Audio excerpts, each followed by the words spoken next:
Olá, alunos, tudo bem? Por aqui está tudo bem também. A semana passada a gente estudou a teoria dos sonhos e essa semana a gente vai estudar a interpretação dos sonhos enquanto método, enquanto técnica, enquanto ferramenta clínica, ferramenta do exercício terapêutico clínico, né? É impossível analisar um sonho se não tiver a colaboração, se a gente não contar com as associações do próprio sonhador. Isso é fundamental. Não tem como interpretar um sonho se não tiver a colaboração e as associações do sonhador. Isso nos faz entender de antemão que essa coisa de que existem signos que representam determinadas coisas a priori nos sonhos, isso é uma babaquice, né?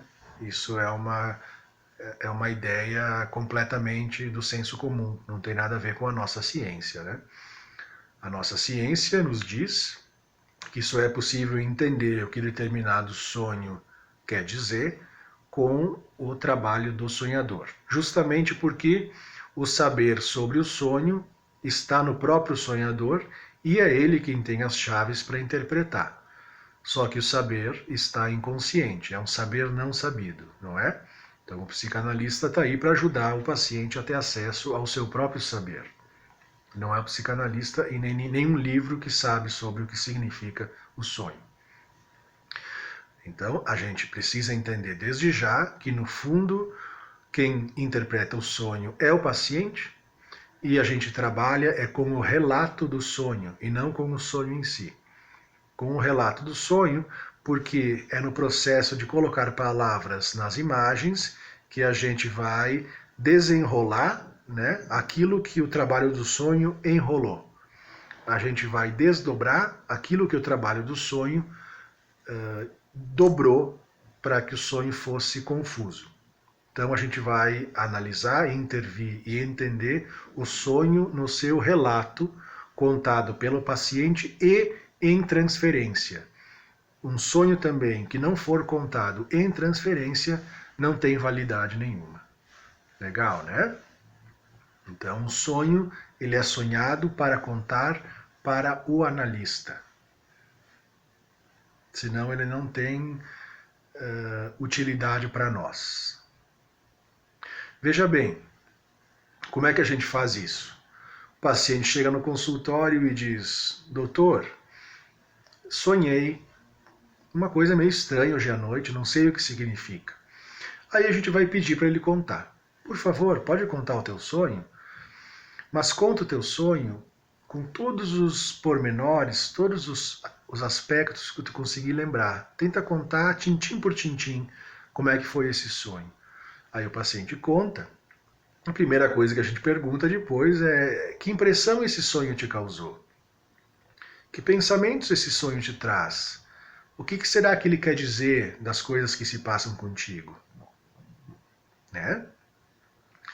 A gente precisa, então, fazer o paciente associar livremente sobre os aspectos do seu sonho. Associar livremente sobre cada elemento do seu sonho, porque cada elemento do seu sonho é um significante mestre. Cada elemento da sua elaboração onírica corresponde a uma cadeia associativa. Então não existe isso do sonho representar uma coisa só, uma ideia só. Né? O sonho é composto por vários significantes que vão se desdobrar em várias associações, em várias significações. Mas geralmente, assim, na clínica, né, para o nosso exercício analítico, a gente vai escutar mais aquilo que o sonho traz das conflitivas atuais do paciente. Então a interpretação do sonho tem um objetivo, né, de nos dar mais elementos, de nos dar o caminho para entender, né, o que está por trás dos sintomas e do sofrimento do paciente. Para desvelar o elemento recalcado. Para isso que é importante. Né? Então existe esse método. E esse método é quase sempre certeiro. Quase sempre nos ajuda a trazer para a sessão aquilo que não estava aparecendo de outra forma. pedir para o paciente falar livremente do sonho, precisamos das associações do paciente, ou livremente associar um aspecto que pareceu enigmático ou que pareceu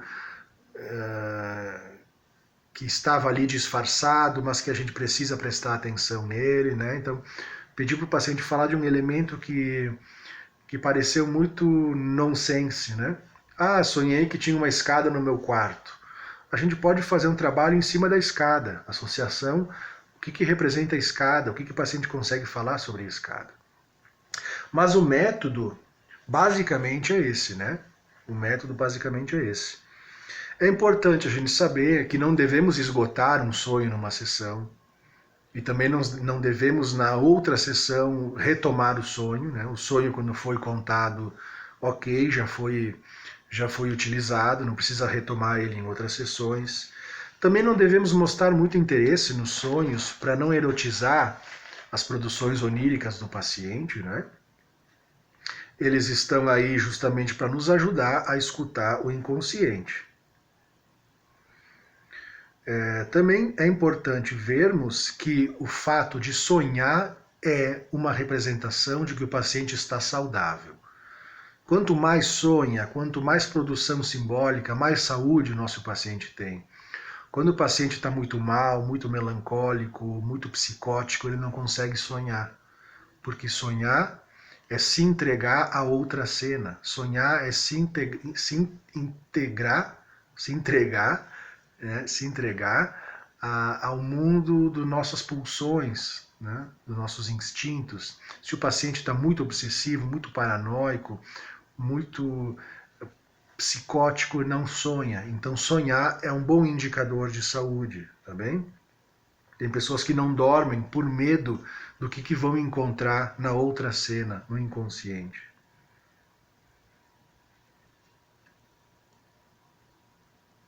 Então a gente vai entender os sonhos como hieróglifos, como pictografia. Nós vamos entender o sonho como uma escrita egípcia, onde cada imagem não quer dizer, não representa aquela imagem, mas sim o que ela pode produzir de significação. Como na escrita egípcia, uma águia não significa o animal, mas significa a letra A. Então, se eu sonho com um relógio, não quer dizer que tenha a ver com o tempo, pode ter a ver com o relógio afetivo de um ente querido, pode ser que tenha a ver com o relógio que me empurra para a morte, pode ser que tenha a ver com o relógio menstrual, né? Então isso depende da realidade psíquica de cada um.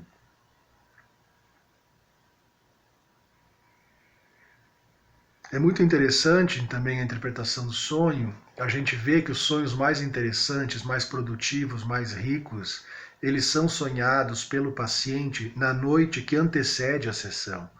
Então, o paciente que tem sessão, por exemplo, na quarta-feira, vai ter sonhos riquíssimos na terça de noite, que são sonhos que já se produzem para ser contados e para serem analisados. Isso é muito interessante também.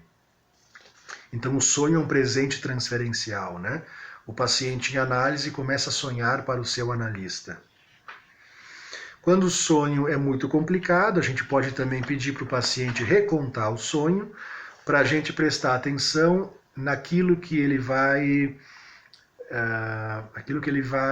apagar da primeira vez que contou, aquilo que ele vai driblar, ou seja, quando vai contar mais uma vez, vai evitar contar aquilo que pode estar mais relacionado com as fantasias inconscientes.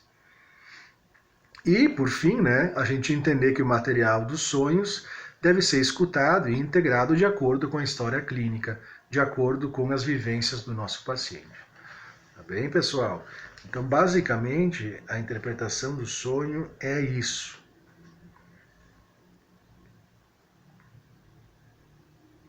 Vocês vão ver que a forma com que se interpreta e se escuta um sonho é a mesma forma com que se interpreta e se escuta um sintoma.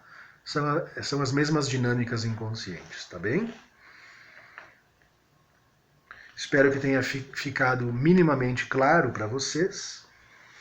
Não vou colocar exemplos de sonhos aqui, porque isso é um vídeo gravado e de repente o sonhador pode encontrar esse vídeo e ficar chateado por eu expor o sonho deles. Mas em aula, quando a gente se encontrar, eu posso dar para vocês uma série de exemplos de sonhos que eu registro num caderninho, né? Para quando tiver que dar aula e exemplificar. Mas podem ter certeza, os sonhos têm um sentido, eles carregam formulações oriundas das fantasias e desejos inconscientes dos pacientes, e eles são uma das principais ferramentas da psicanálise. Só nunca esquecer que dependem inteiramente das associações do sonhador. Então não é possível eu analisar um sonho sem a participação do sonhador. Tá bem? Abraços a todos e bons estudos.